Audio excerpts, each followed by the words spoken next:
Chris is up to his dancing moves in the backstage. Not sure how I'm feeling about this and all in that space. We'll get a chance to talk to him and see how it's happening in that space and all about these wonderful dance moves that he learned many years ago and all along those lines. So we're going to have to talk to him about those dance moves. But speaking of dance moves, one thing that has not been dancing all that well is all of these shootings that are going on and all in that space. Unfortunately, we have some very sad news because apparently there was an LGBTQ nightclub shooting there in Colorado Springs. I do know that one of our shows has some ties to that area, and that being a show that we brought back, which is Winning with Win, which is definitely dealing with the differently abled community. And I do know that on Thanksgiving Day, she will be exploring some of that situation and some of the things that she's learned and just things in that space because she did live there in Colorado for a while. And I'm not sure if she's still there or exactly where she is at this particular time. But I do know that that is something that she has already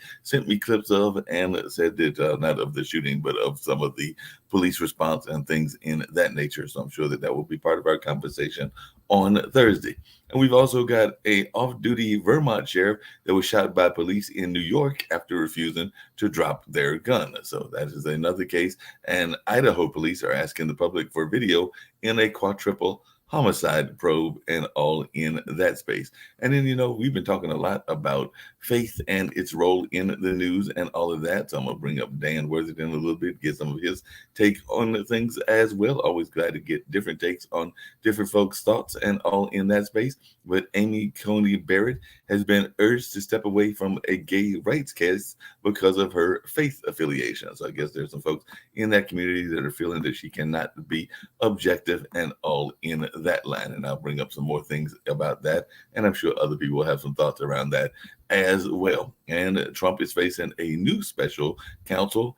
And John Dean is saying that he thinks the Department of Justice investigation is much broader than people perceive. So even though he's announced his running for office, it does sound like that is going on as well. And believe it or not, I know we talked a lot about infrastructure and all of that. And I do know that Steve and others are big fans of infrastructure. We've even talked about the role of unions and things in that space. But one of the things that goes around and helps us get stuff around in society, particularly in America, but all over the world, is the rails. And apparently, the large rail union, Smart TD, has voted to reject labor deal as a national strike moves closer. So that is definitely something that I don't think folks want to be seeing happening during the Christmas holidays.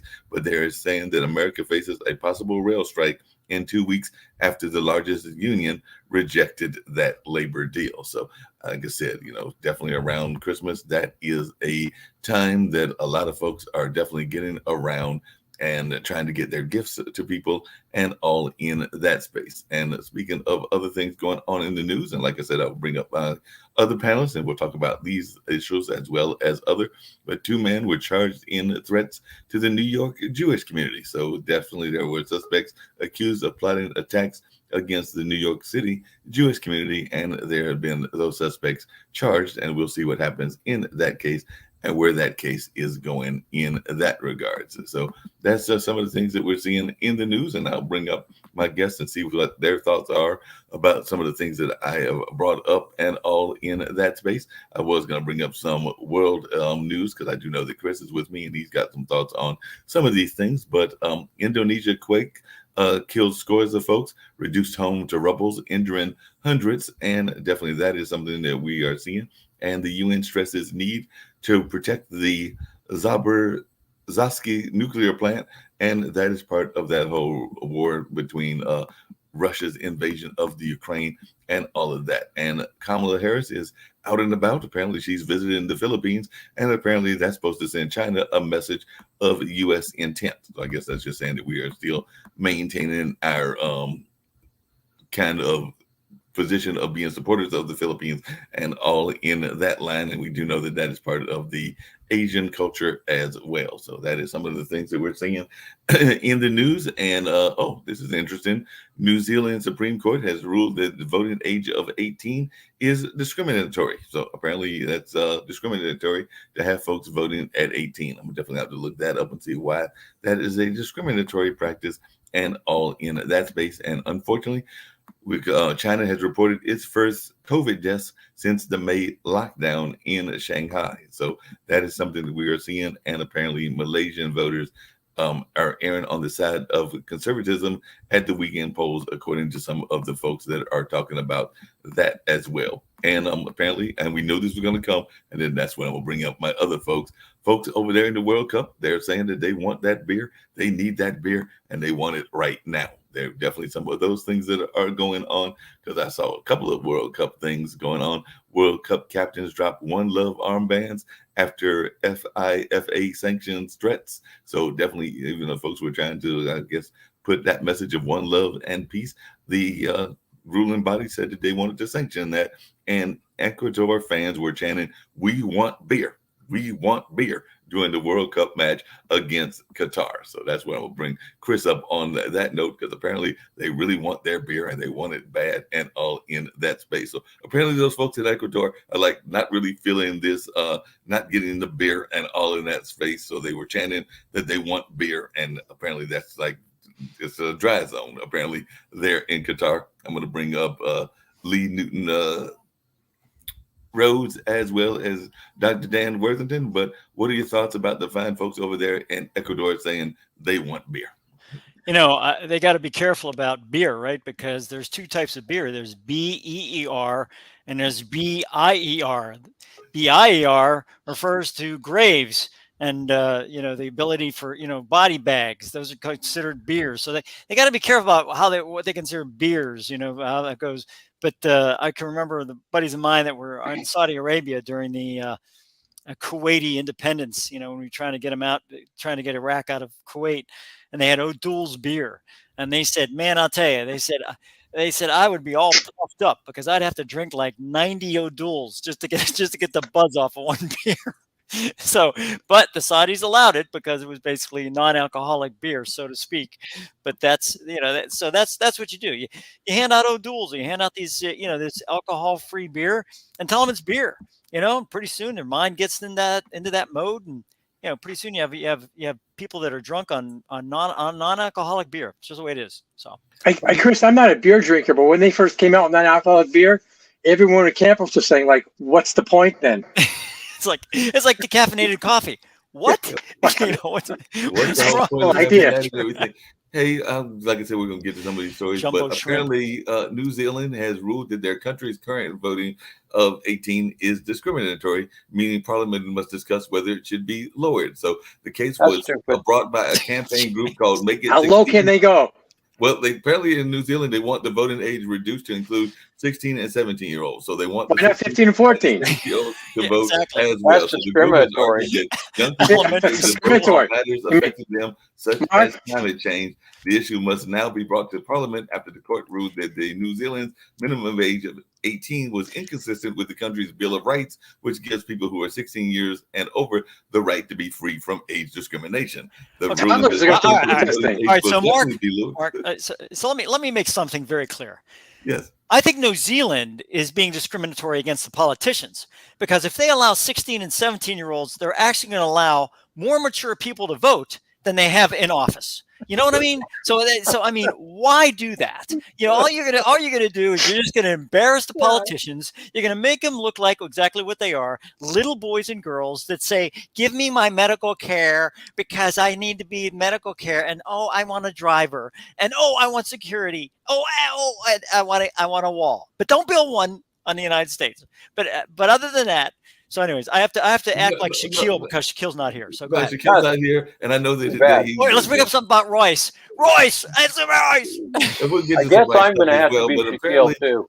The Prime Minister, Jacinda Ardern, said that she personally supported reducing the voting age to 16, but she did add that it's not a matter simply for me or even the government, because any change in electoral law of this nature requires 75% of parliamentarian support. That's a whole lot of folks that they got to get support from. And apparently not all the parties are supporting the lowering of the voting age, because the center-right National Party opposes the move, while the Labour Party is yet to state whether it would support a change in voting age or not. So, of course, they've got political divisions as well. So apparently some of these political divisions are trying to have them go. And by the way, I don't know if y'all knew this, but they are also jumping up and down in New Zealand because they did something that it took us a little bit longer to do, because apparently they're in New Zealand as of, they're celebrating like they've had about 128, 129 years of women having the right to vote. So they've actually been voting much longer than we have here in the United States and all in that. Well, space. the first state to give women the right to vote in the United States was Utah.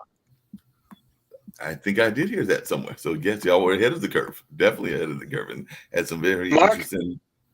Mark, part of my problem is I don't like it when politicians split. You can do this at this age, but that at that age.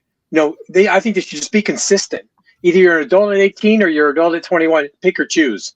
But then don't treat people, depending on when it's convenient for you, what age you want them to start doing whatever behavior it is, or rights you want them to have, or obligations such as military you want them to perform.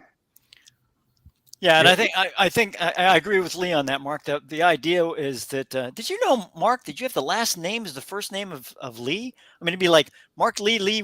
I mean, you have anyways. But sorry, ADHD. So basically, what happens is that you have this split of now you're mature, now you're not mature. Like Newsom in California says, okay, you can no longer buy a gun at 18. You have to buy a gun at 21, and it's like fine, then. No voting, then no going in the military, then no, if you're not going to go to Nevada. Yeah, well, yeah, Nevada.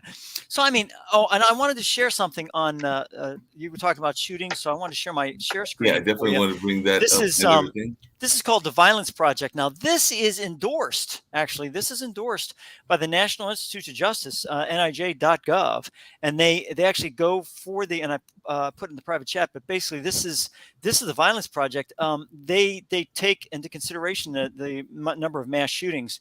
And they bring a map, great map. You can click, you can go over this, with your mouse, and you can find out all these different. Why is there a big circle around Florida? Yeah, well, that was the Parkland shooting. That was the Parkland, Florida shooting, right? So K through 12 school, right? So I mean, look at these schools: House of Worship, Chris, Pittsburgh. I'm sorry, Chris. What's the definition of a mass shooting? Good. Good. I'm glad you brought that up, Lee. A mass shooting is, they actually have it on the Department of Justice website, is 5 or more people that have been killed. 5 or more people that have been killed is considered. Not shot, but killed. That's right. Not shot, but killed. That's so 100 people could be shot, but no one killed. It's not a mass shooting. That's right. It's not considered a mass shooting. So, and this is interesting. In fact, when you go down here, it kind of puts it at what's going on. How many were killed? Like 15. Killed, 5 killed. Now this is the University of Texas at Austin. This was the Texas Tower shooting where the guy actually went in the tower. I apologize. One more question. Oh, do they do this for other types of killings, such as knivings? No, it's interesting you say that. Each one of these, the CDC has an entire database on deaths, and the deaths that they have codes on them, like inadvertent. Not exposure to firearms, but inadvertent firing of a firearm, advertent firing of a firearm, suicide, jumping off a building, all those things are coded in the CDC area. So a lot of these things, when you talk about mass shootings, whatever else, it's, it says, hey, look, you have 182 mass shootings.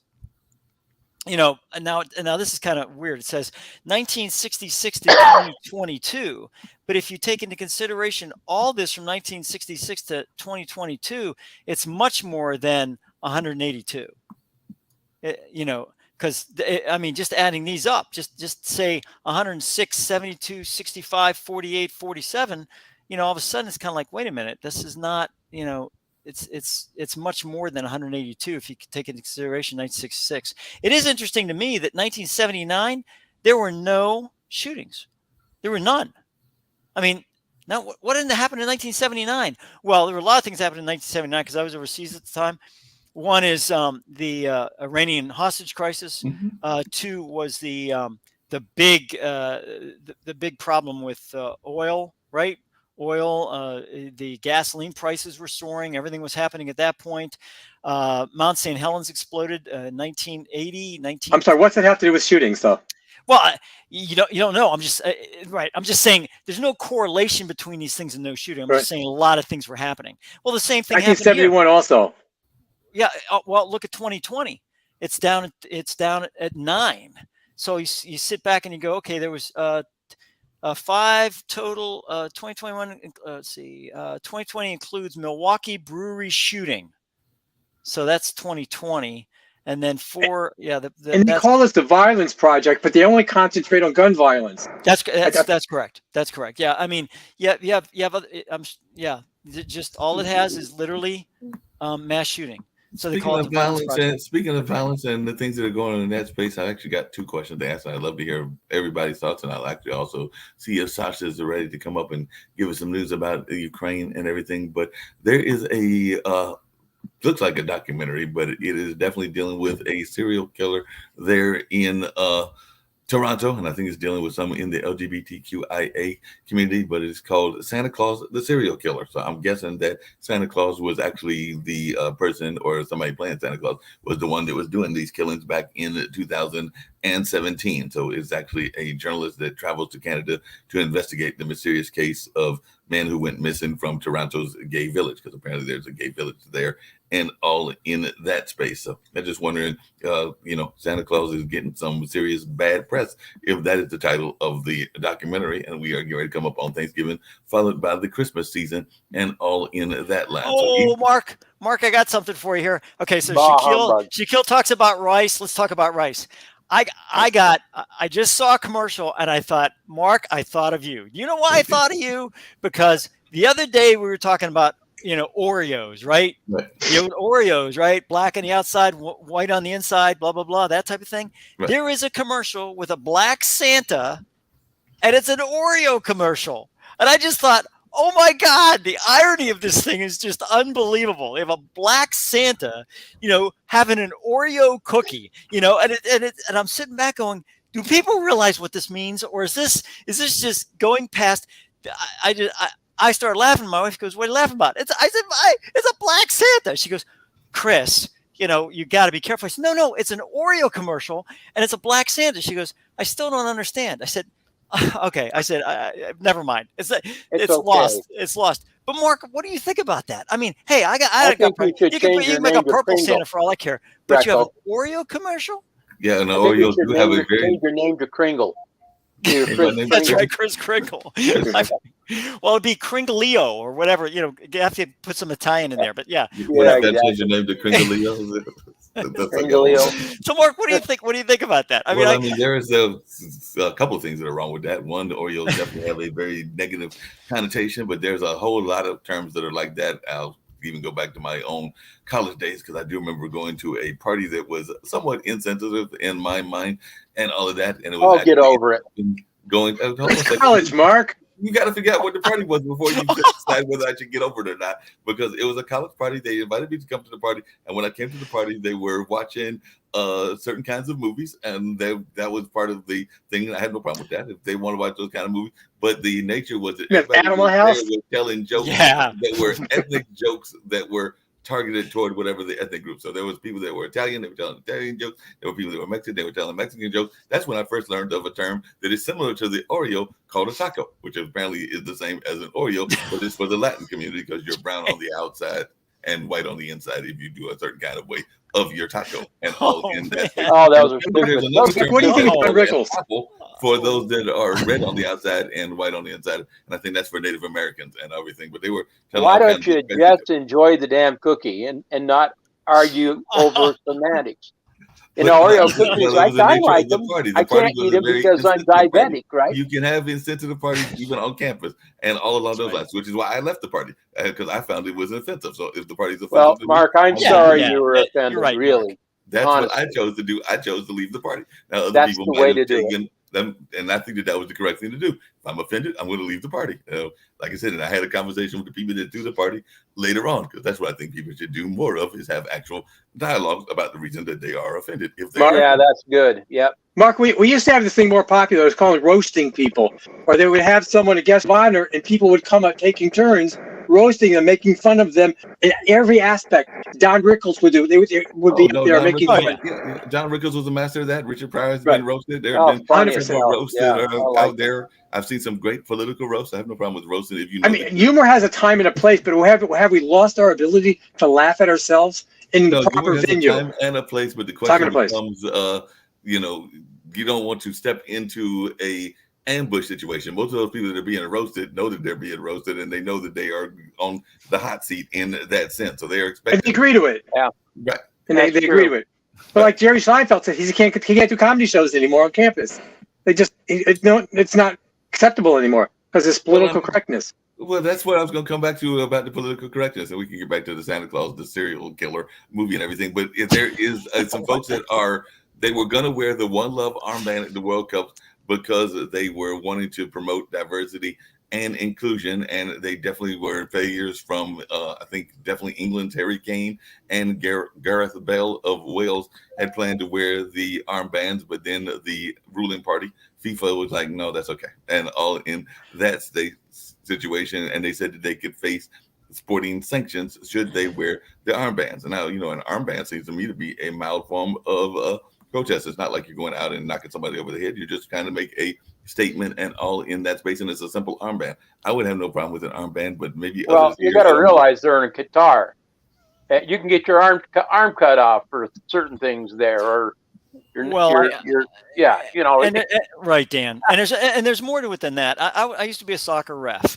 Okay. Now the problem is that when you wear anything else other than designated uniform parts, in other words, no matter if it's an armband or an ankle brace or anything that is other than the sanctioned uniform items for soccer players, then technically speaking, you have to remove that item or you cannot play. And that's where now I get it. It's hyperbole, right? You have an armband that's not. You can do that with anything. You can sit there and say, "Look, you are you're wearing a wrist, something on your wrist. You can't wear that on your wrist." If you notice, every single one of the wrists of the soccer players, there's nothing on them.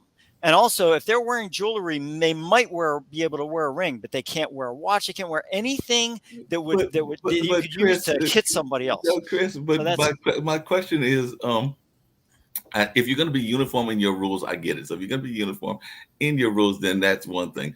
But apparently, that's why they call it uniform.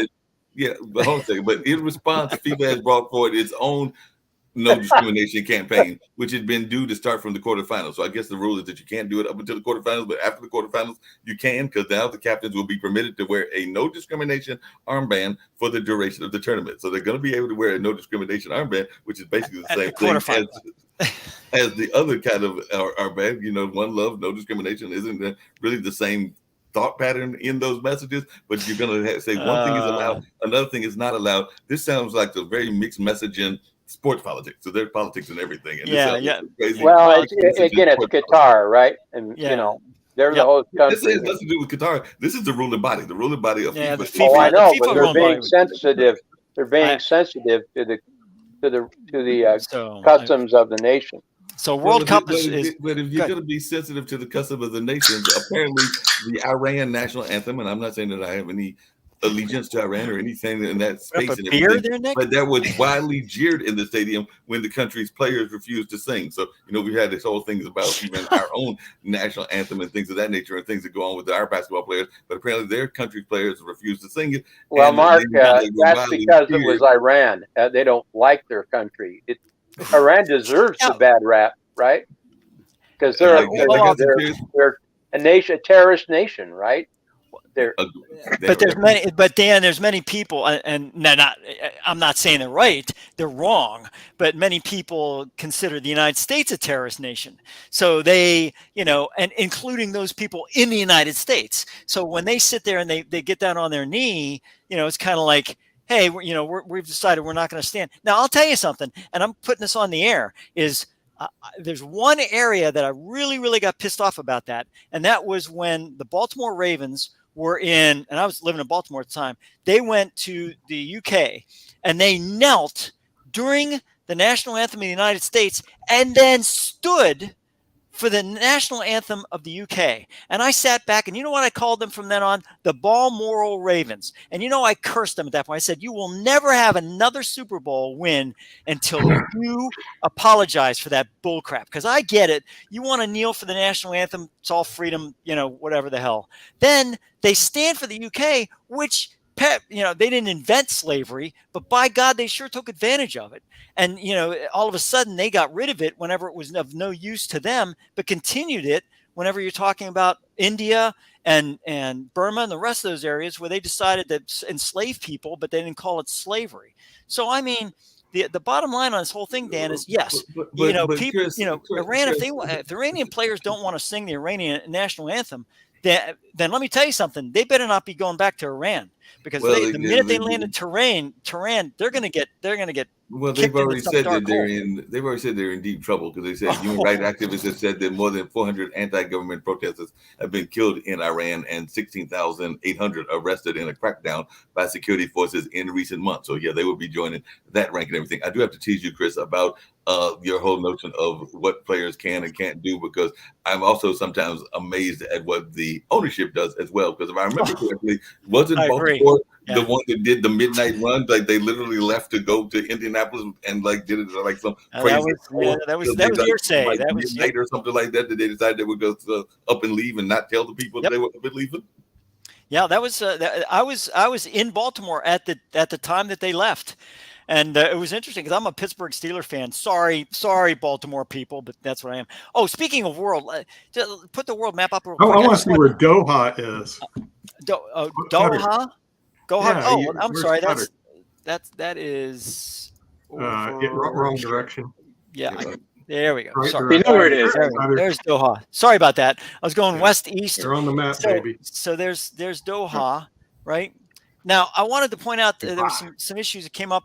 Turkey bombed northern Syria. Now, interestingly enough, they did that yesterday. I think it was yesterday they did it. But they warned it. November 15th, I think it was November 13th, there was a bomb that occurred in Ankara.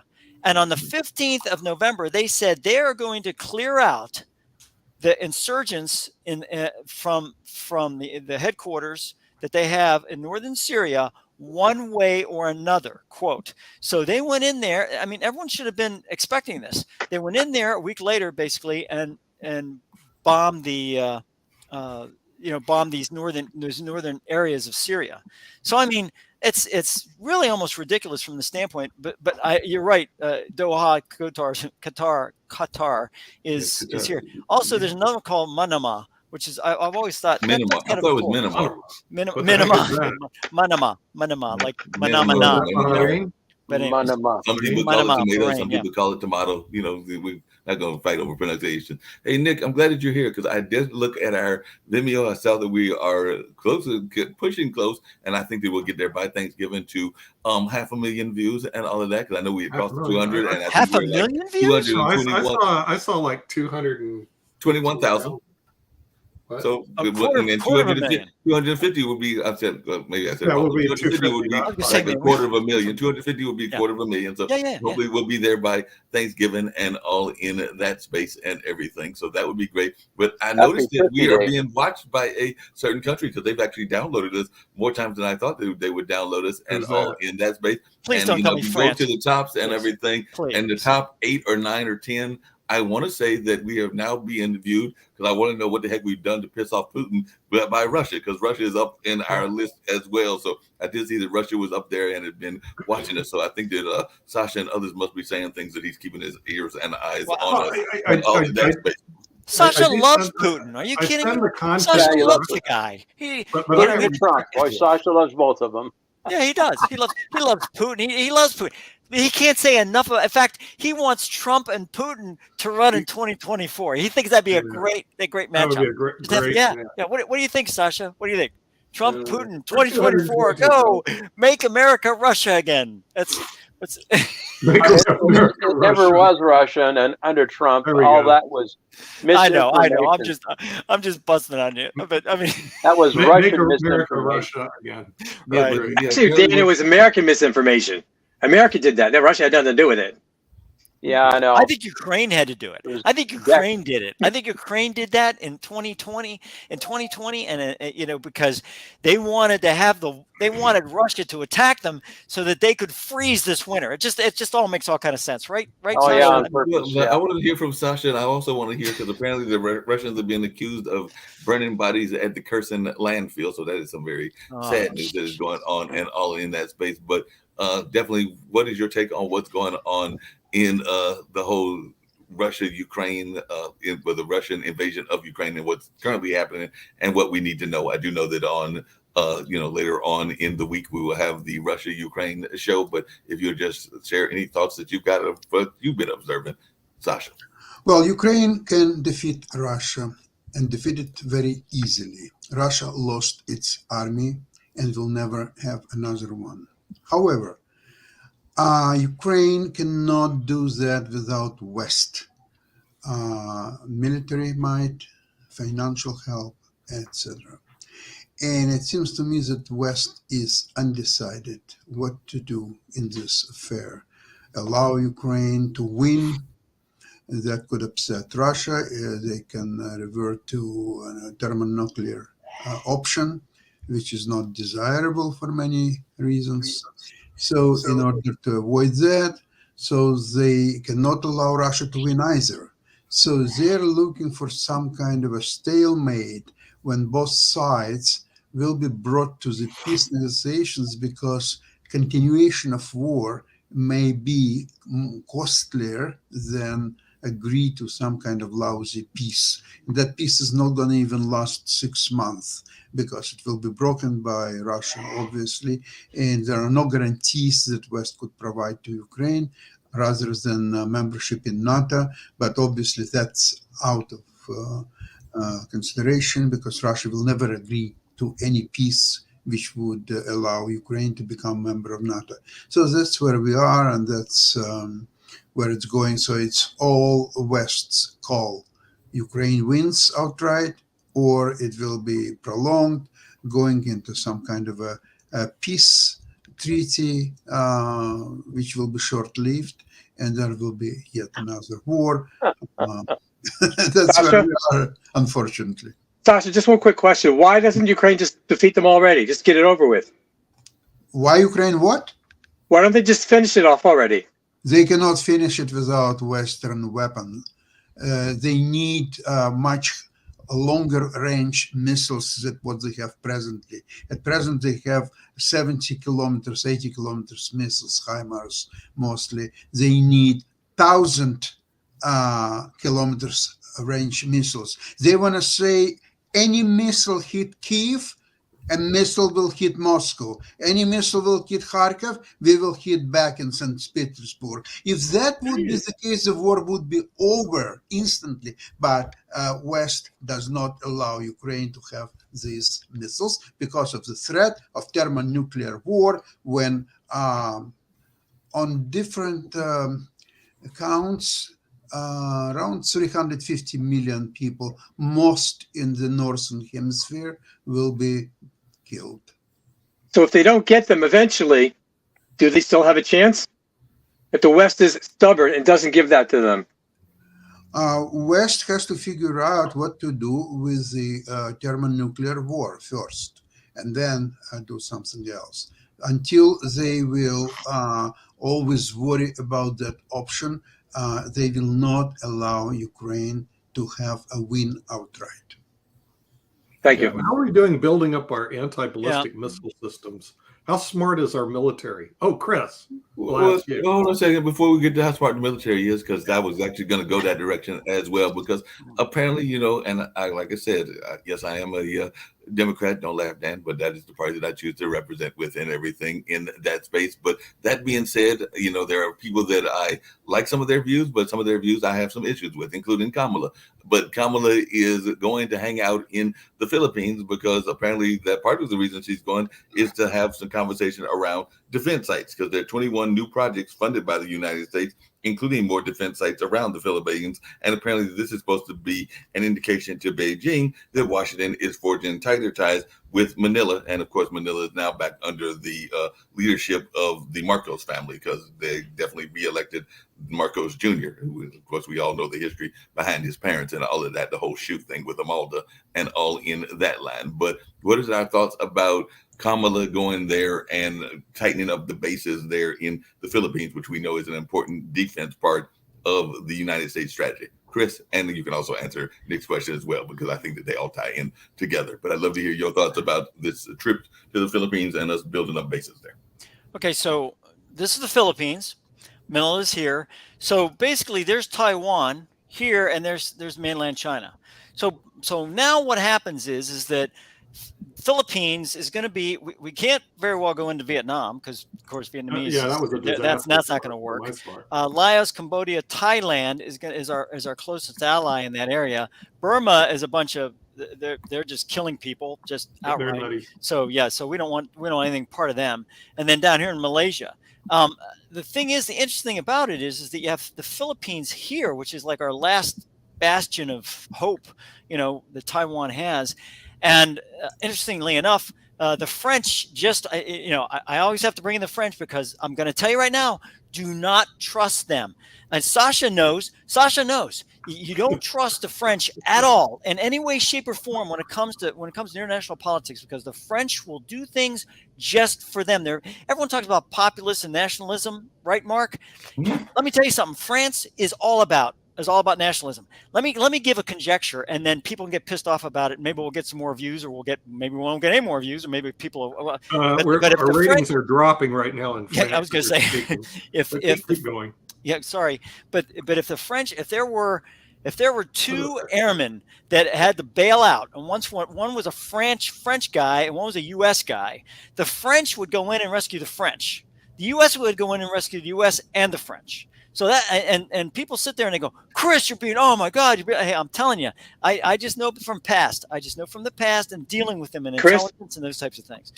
So don't change the map for a second. You said the French can't be trusted. Kid the Americans. And I'll tell you why, because what you're showing now.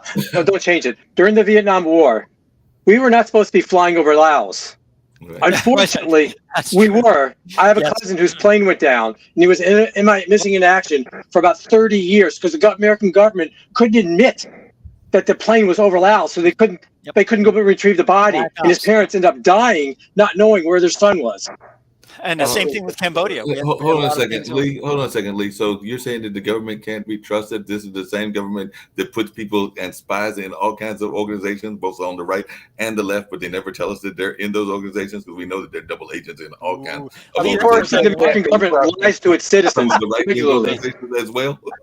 Yeah. So I'm sorry to get off on that, but the French basically went to China. They just went and Macron just went to Xi Jinping, and he's talking to him, and he's saying, "Oh, we need to get together and condemn the Russians for the Ukraine war." And I sit back and I go, yeah, you can sit there and say that that's why he went, but I'm going to tell you why he went. He went because he wants to continue China's cooperation in French Polynesia, because French Polynesia is basically called a French exclusion zone, which means the French can determine who they want to export, import, whatever else.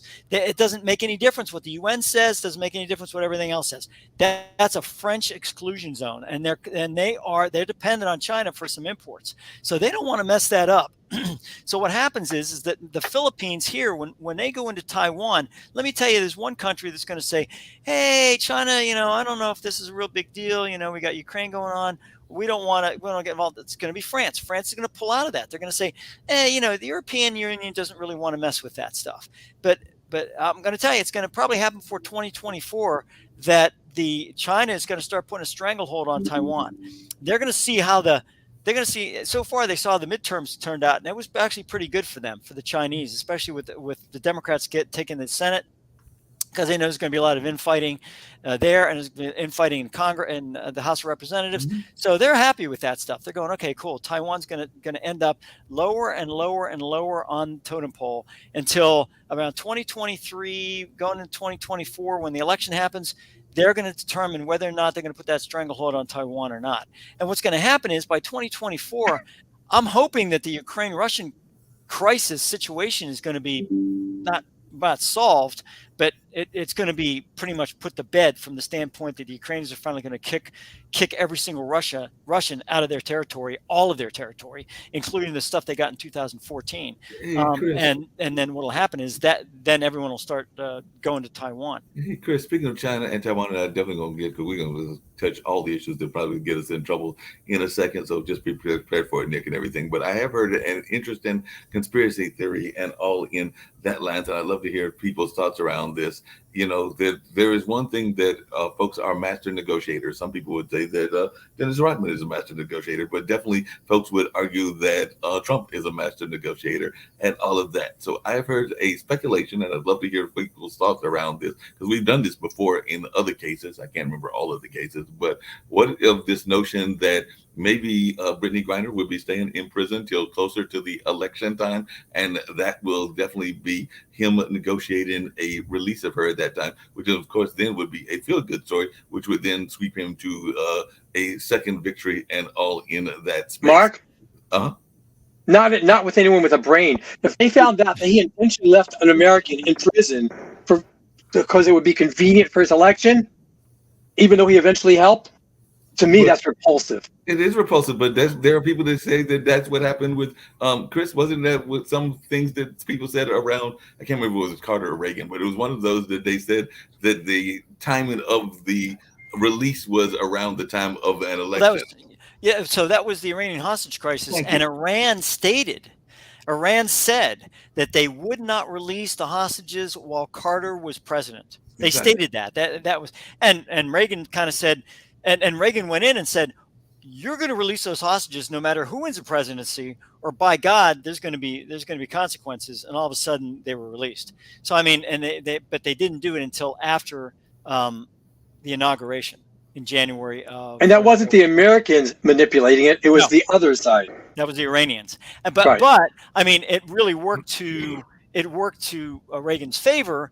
But people were tired. It's a shame. Carter was probably one of the most honest presidents we've ever had. I mean, I really give a lot of credit to the guy. I mean, I served under him when I was in the Air Force. He was my first president I served under. Yes, he had problems. He had problems with his leadership. He had problems with delegation. But I'll tell you something. He was very honest. He took responsibility. He took accountability. He was a good man. Unfortunately, he just wasn't a good politician. And he's been a great human rights person and everything. But I mean, if we're going to go by those things, those same paths and everything, like I've said before, and other people have said it as well, there was a disappearing player in the political landscape who is not disappearing as much now and all of that. So if she is going to be president, either as a candidate this time around, if Biden steps down, or if she's going to step into the role because Biden steps down at some point or another, then Kamala has to act more presidential. So that comes back to the whole trip, because I have seen Kamala being. That's impossible for her to do that. But impossible, because she's such an idiot. I mean, seriously, Kamala Harris is worse than Joe Biden, and Joe Biden is a disaster. I mean, from a standpoint of being able to put two words together and walk at the same time without saying something stupid about a school bus or something, right? I mean, and there are people on the left, believe it or not, Dan, that are not the biggest fans of Kamala, and part of that is because of some of the views that she had around prison reform and things of that nature. But I do see that the political forces that be are trying to put her on a more presidential trajectory by some of these visits and all in that space. So that's what I'm saying, is that I don't know that it's going to work, because she does have issues on both the left and the right. But I do think that is something that folks are doing, and I just want to know if other people are recognizing that as well. Mark, it wasn't just the prison reform. She was mocking. She was locking up people for things that she was doing, and also going after parents when their kids were being truant. I would put this question to my Republican friends: who in the Democratic Party would be an acceptable candidate? My gosh, that's a serious question. That's easy. Cory Booker. No, I'm just kidding. Are you kidding? Come on, who would be a serious candidate? Tulsi Gabbard, had she not left. What about Hakeem Jeffries? He might be taking the leadership, and I told you I met the man. He seems like a very reasonable person. I don't know him if he's willing Well, to. see that's part of the problem. You don't know him, and the reason you don't know him, Chris, is these old Democratic hacks took all the top positions, and they didn't allow the young people to come on board and prove themselves. So it's their fault that they'll probably lose this election. I'd call it for the Republicans in 2024. Because these old guys, took the juice positions and wouldn't let the young guys or gals have any limelight. So that's part of the problem. Like I said, but you can step out of nowhere depending on what you're doing. Because, like I said, there are some people that are singing the praises, and I don't know the man either. I mean, I did meet Hakeem, but I don't know the person that's running New York City, but from what I've heard, he's doing some very effective things. So if he continues doing effective things, then he might even be a potential presidential candidate. Let's not forget Obama, did a lot of activism and other things. So there are activists throughout the country that we do not know anything about, and they could run a grassroots campaign similar to what Obama did, and could possibly come out of the woodworks and provide a victory for the Democrats. Because let me tell you something about when I voted this last time. I did not vote straight Republican. I did vote a split ticket, and the reason was because I took a look at some of the Democrats, and I went through their background. If they were a veteran, that meant a lot to me. If they were a combat veteran, that meant a heck of a lot to me. If they stated things like, I believe in pro-life, I'm a pro-choicer, but I do have a pro-life, pro-life following, whatever you call it, which is fine to me, because that's basically Biden. And I hate to call him a liar on the air, but basically he's a liar. He's done stuff. And Mark, let me tell you, he said in a campaign speech. Our ratings just went down in the Democratic Party. Got it. He went, really? I figured it would go up. Head to DC. But I'm going to tell you what a brilliant man Biden is, right? Well, the thing is, Dan, he said he was going to hold Saudi Arabia accountable for the Khashoggi murder, and he was going to make them a pariah, and he was going to do blah blah blah blah blah. Now all of a sudden, because the guy, the prime minister, is now the whatever MSB or whatever MSG, whatever his name, whatever they call him.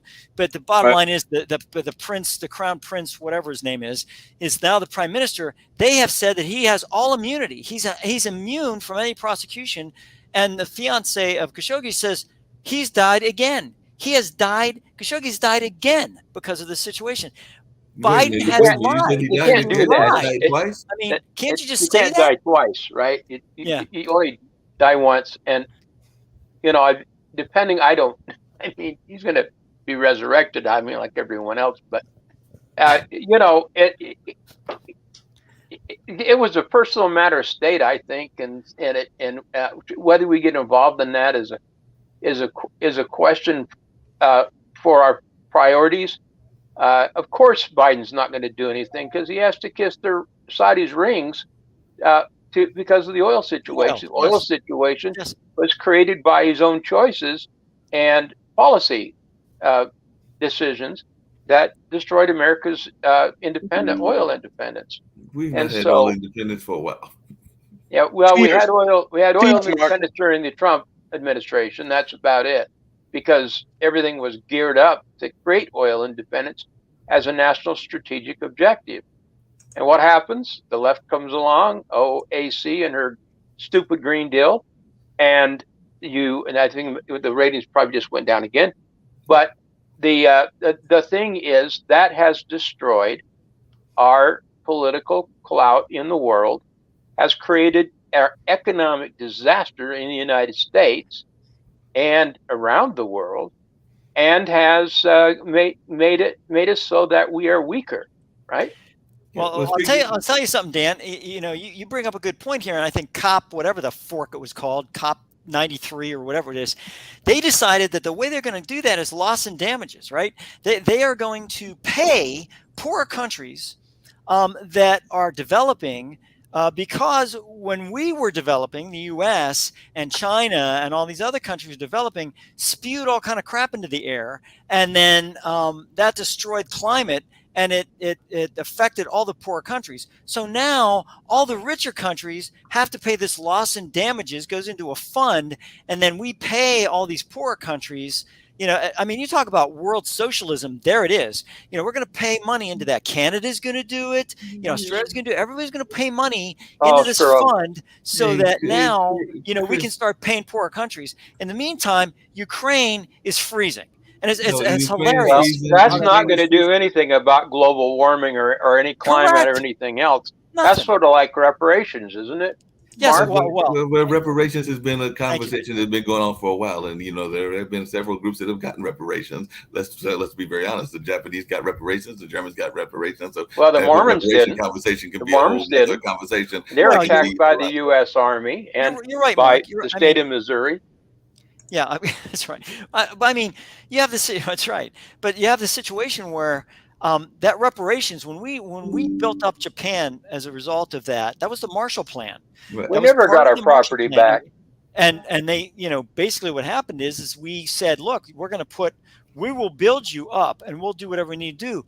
But we also have a 1,000-year lease on bases that we have there at this point in time. So we still have bases in Germany. We still have bases in Japan. Thank God, because now we need those bases because, like I said, they're patrolling around and seeing what's going on. And I do agree with something Sasha said that we probably need to have greater involvement, but other folks don't want to have that involvement. But I was going to bring up before we wrap up, because like I said, we're touching all the hot topics, so I'm sure Facebook's going to love us today and everything. But over there with the lockdowns in Shanghai, 3 people died over the weekend after contracting COVID. The first deaths from the virus that China has reported since May. Got to wonder about their reporting and all in that space, because I know that Chris is wondering about the reporting. But they also said that all 3 individuals ages 87 to 91 had pre-existing health conditions and lived in Beijing. So why are we even reporting on it if they got pre-existing health conditions? I thought that was one of the things that they said. Yeah, lead poisoning. In the first Mark, we did that.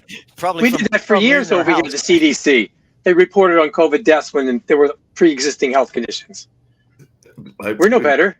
We're no better. Exactly. We're just as guilty. That is very true. And a lot of times they are pre-existing conditions. And, now they're saying that the restaurants, primarily in the Beijing's business district, can only offer takeout or delivery. So apparently they're going back to what we've had before. And that is what some people are concerned about. Because if you study the Spanish flu, they did have, I think it was the World Trade or something like that, and that caused it to be a second round and all in that space. So there is some concern about, are we going to go have these restrictions imposed again by world governments, not just here in the U.S., but also in China and other places. So as we get to wrap up, and then we'll bring up something about as long as they're targeting their older population anyway, because they don't want to take care of them. That's what COVID does, is it kills old people, and that's benefits the government of China and any other government. It's bad because it kills people, right?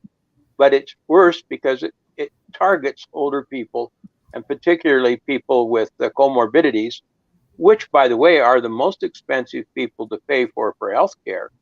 So, you try to get rid of as many of those as you can in these kind of situations, because you don't want to pay for them anymore. Yeah. I think that's one of the effective steps towards reducing the world population according to the goals of some of these groups, so we can cut us down to 1/3 of our population, so we can be sustainable and be under the rule of these dictators. That's kind of the goal. Dan, do you think maybe it's on purpose then? Oh, yeah, it's on purpose. Well, I mean, that's what some people call it. Some people call it a pandemic. That's the name. It is a pandemic. There's no question about it. I mean, the thing is, China was sending infected people to the United States in large droves in the major cities prior up to the U.S. discovering it was real and infecting millions of people. They were people with COVID that came over. Chinese military knew about it in advance. The U.S., there are certain parts of the U.S. government that knew about it, mostly the security agencies and that kind of thing. They knew about it. But they weren't letting anybody know, because it was used as a political device and a device to change the social structure of the United States, and it has. Mark, I got a quick question for you. If these people were so honest, what have you, why do we have the 6-foot rule during the quarantine and stuff like that? If they had to jab you up the nose to see if you had COVID. Well, like I said, there was a lot of things that people are wondering about that I still have questions about as well. And I think a lot of people on a lot of sides have questions about the way things were done. And I'm not a big fan, even though I worked with one for a just blowing something department. I'm not a big fan of the pharmaceutical companies. I think the pharmaceutical companies have been doing a lot of horrible things without crooked. They're crooked. With everything from tuberculosis down to some other things that they've done. All in the name of science, and sometimes the science. Well, it's been in the name of making a lot of money. Well, you know how much the drug companies have made because of this pandemic? No, they've definitely been making a whole lot of money. And speaking of making money and all that space, and I know we're getting ready to wrap up, and I know Tasha may even have some thoughts around this one, but there is the whole crypto space, and the crypto space. There's this genius that has apparently said that he is going to.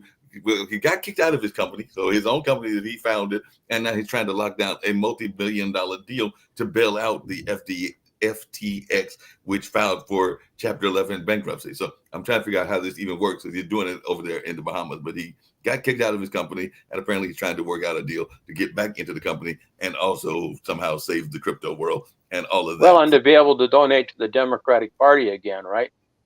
Using money given to Ukraine. Bankman-Fried a major contributor to the Democratic Party? With money contributed to him from Ukraine. So it goes from our government to their government, back into his pockets, back into Democrats' pockets.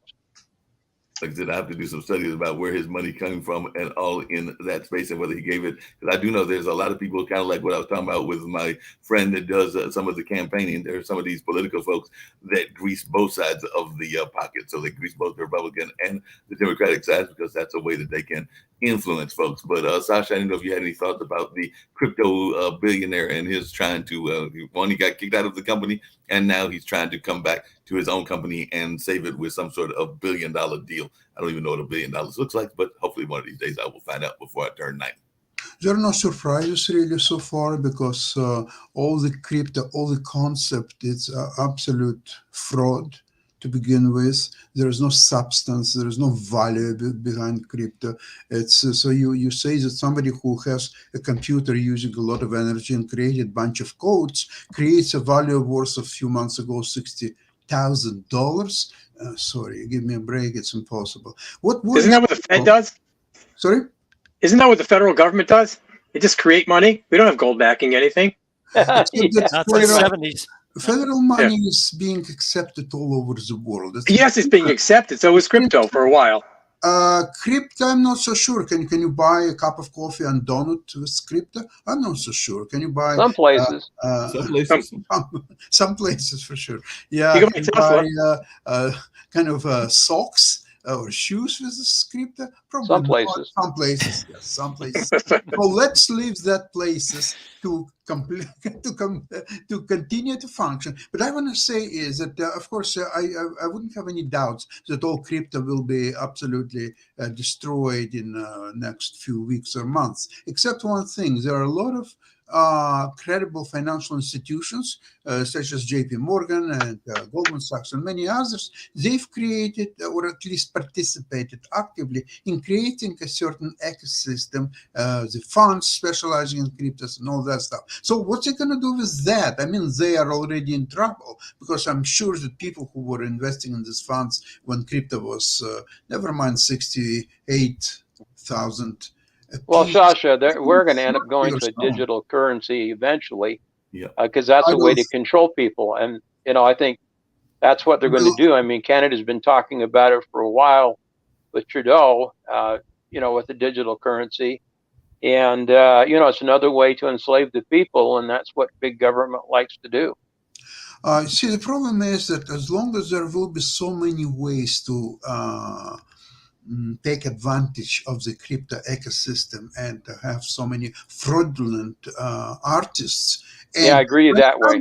You see, when it comes to money, there will be always people who would like to use the system to their advantage and will definitely steal the money or transfer them from one account to another. Or try, yeah. With crypto, it's almost impossible to detect. And by the way, all these con artists on internet, and I've been approached a few times already, who are offering incredible financial services. They have these, for example, stock trading, they have 10-to-1 leverage. So if you have a normal margin account, you'll get probably 3, maybe 4-to-1 if you're lucky. They're offering 10-to-1 and to their best customers 50-to-1 and all that stuff. The only thing is to open account with there, or at least open account you can, but to transfer the money there, you can always through crypto. They don't accept wire transfers. And you know what? How I started to feel that it's all fraud. I'll tell you how. I asked, what's the advantage to use crypto instead of wire transfer? Say, because crypto transfer works instantly. It takes less than a second. It's very cheap. It's very efficient, and so on and on and on. So I started to investigate. Well, the crypto transfer, first of all, you have to transfer to an intermediary company like Binance or some others. Now that takes a little bit of time. Your wire originally that you have to get there will take, I say, a day or two. Let's see, everything works all right. It takes a day or two. Then they will hold on to your money for a few days, asking the proof of proceeds. Where did you get your money? What's your address? Proof of address, proof of that bank account belongs to you. And all that stuff. You will spend a week, if not more, to satisfy all this. Finally, after sitting for at least a week, maybe longer, on your money, when you want to transfer finally to your money to a destination, they will start a bunch of questions. Who controls the destination? How did you find out these people, or so on? So you will, now with the wire transfer, you can do it in 2 days and it will cost you only $55. That's all. Now, when you're doing this and you're buying this cryptocurrency, there are hidden fees. Even if they're saying there are no fees, no commissions, it's not true. What they do, they have so-called spread, and in that spread, they hide all their fees and everything else. So this is a fraudulent transaction to begin with. Even if you will not be able to get money to your destination, then you will be lucky to recover money from that crypto exchange, whatever you are using. And good luck to you. I went through this on my own, with my own experience. I can verify every word of what I just said. And more. No, definitely. And we're going to wrap up the show and everything in that space. Glad to have this amazing conversation, everything. I was going to get to the whole conversation around what's going on with the stuff's going on in the nature of the rail strike, but they may touch on that on the economic show that is coming up next, as well as some of the things happening in diesel and the price of diesel. But maybe they'll talk about that on the economic show as well. But on that note, we're going to get on out of here.